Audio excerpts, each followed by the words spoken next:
Students, आज का हमारा टॉपिक है चेंजिंग कल्चरल ट्रेडिशन, बदलती हुई सांस्कृतिक परंपराएं।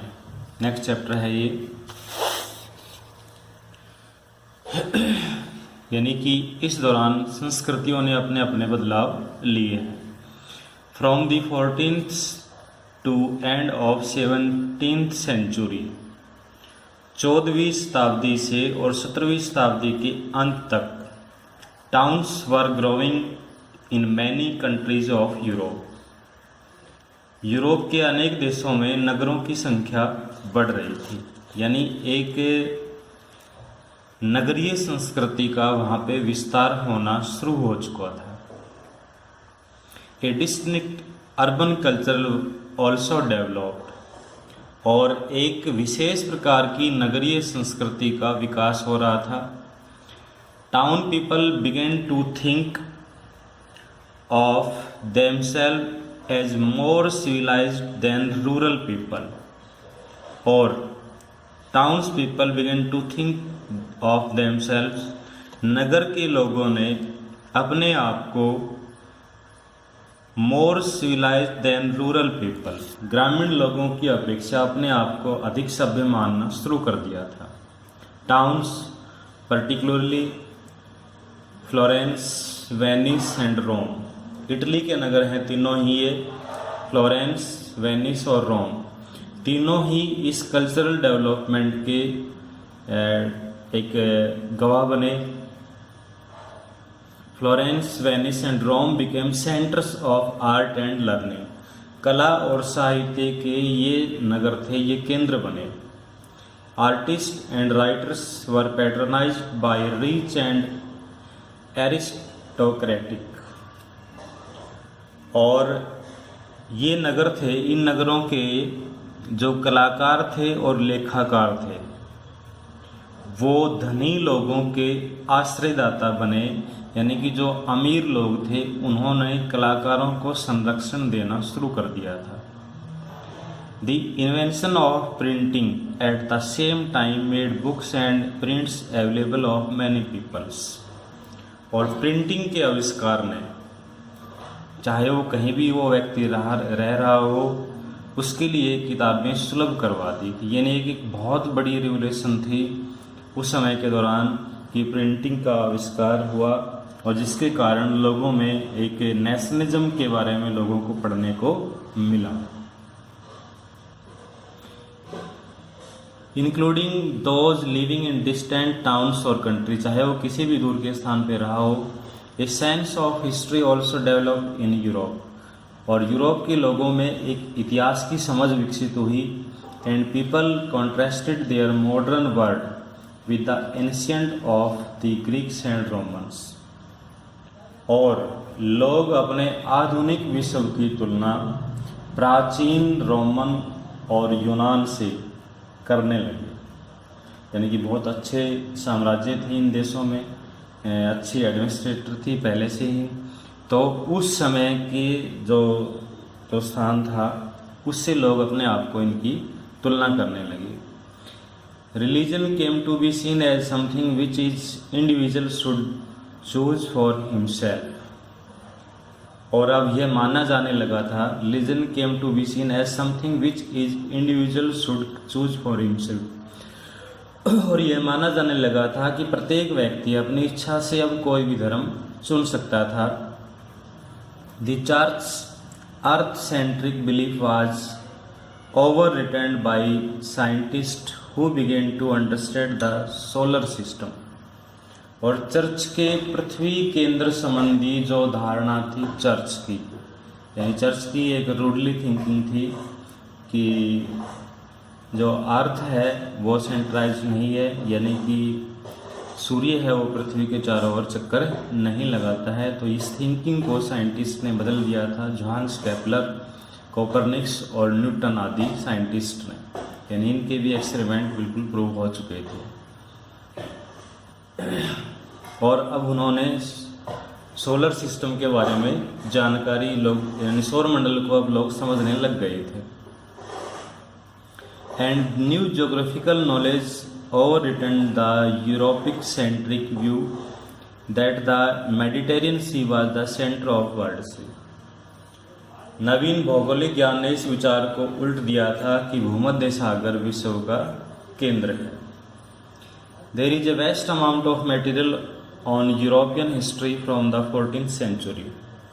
इस समय के इतिहास की यानी 14th सेंचुरी के इतिहास को जानने के लिए बहुत अधिक लिखित सामग्री मौजूद रही है।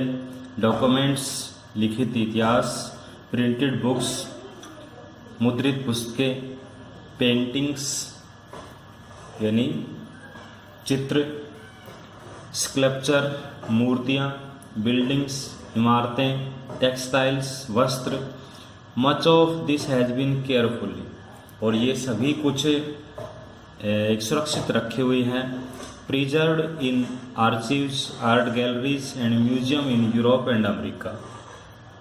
आर्चरीज का मतलब होता है अभिलेखागार, जहाँ पे कोई भी मैन्युस्क्रिप्ट किसी भी प्रकार की, चाहे वो कितनी भी एंशियंट हो, वो सुरक्षित रखी जाती है। आर्ट गैलरीज का मतलब होता है कला चित्रशालाएँ, जहाँ पे मूर्तियों को संग्रहित किया जाता है, यानी ये सभी सुरक्षित रखे हैं उस समय के इतिहास को जानने के स्रोत। From the 19th century historian use the terms renaissance. Renaissance का मतलब होता है रीबर्थ, लिटरली दोबारा से ज्ञान होना, दोबारा से जागना। ये रेनेसांस का ये एक बहुत बड़ा वर्ड भावे प्रतीत हुआ है to describe the cultural change of this period, जो उस समय के कल्चरल चेंजेस के बारे में हमें बताता है, जो कि उस समय सांस्कृतिक परिवर्तन हुए उनके बारे में हमें बताता है। The historians who emphasised these most of a Swiss scholars Jacob Burckhardt, और इसमें सबसे बड़ा जो योगदान था स्विट्जरलैंड के ब्रेसले विश्वविद्यालय के इतिहासकार जैकब बर्कहार्ड ने इस कल्चरल चेंजिंग पर विशेष बल दिया। He was a student of German historian Leopold von Ranke. वो एक जर्मन इतिहासकार लियोपोल्ड वॉन रॉके का विद्यार्थी था। Ranke had taught him that primary concern of historians was to write about state and politics using paper and file of government departments।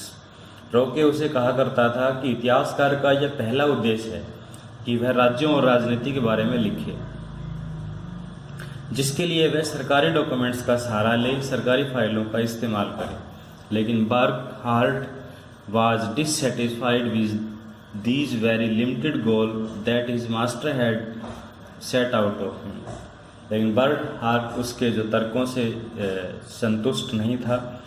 वो कहता था to him politics was not be all and in the history writing. उसका कहना था कि राजनीति ही इतिहास में सब कुछ नहीं है।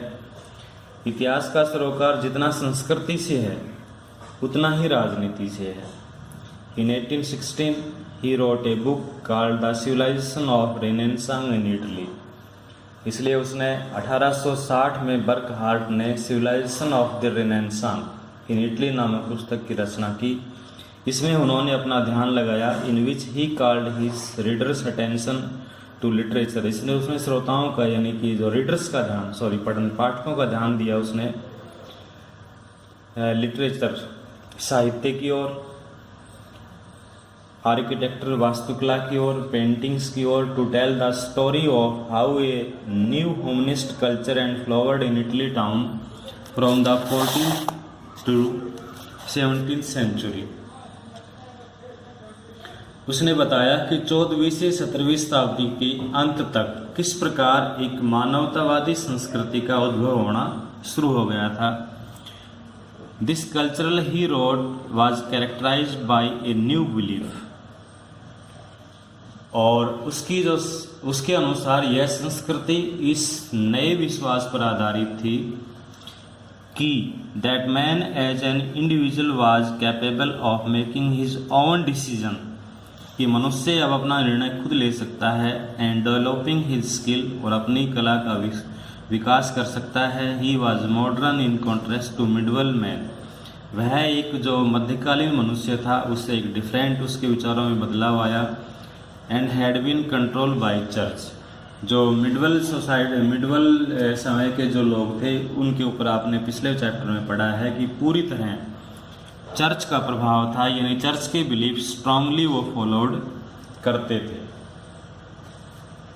पुनर्जागरण जो एक वर्ड आया है, इसमें पुनर्जागरण से अभिप्राय है कि मनुष्य के अंदर ऐसे विचारों का जन्म हुआ जो मध्यकाल में धार्मिक शक्ति यानी चर्च के धार्मिक सिद्धांतों के जंजीरों में लोग जकड़े हुए थे, लेकिन अब यूरोप के साहित्यकारों और कलाकारों ने यूरोपीय साहित्य और कला को एक नई दिशा दी और इनका मुख्य उद्देश्य था एक ह्यूमनाइज्म जो सिविलाइजेशन है उसका प्रचार करना।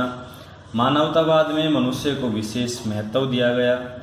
पुनर्जागरण काल में विज्ञान के क्षेत्र में जो प्रगति हुई उसने मनुष्य के जीवन में अनेक क्रांतिकारी परिवर्तन किए और इसी काल में जो एक महान घटना थी वो था धर्म सुधार आंदोलन का उदय हुआ।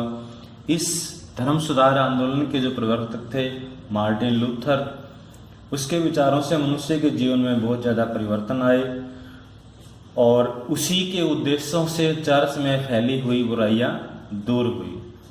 और इस आंदोलन को सफल बनाने में जो मेन थे सोशल एक्टिविस्ट, जिसके अंदर ज्यूंगली, फ्रांस के जो कैल्विन, इन सब का विशेष महत्वपूर्ण योगदान दिया।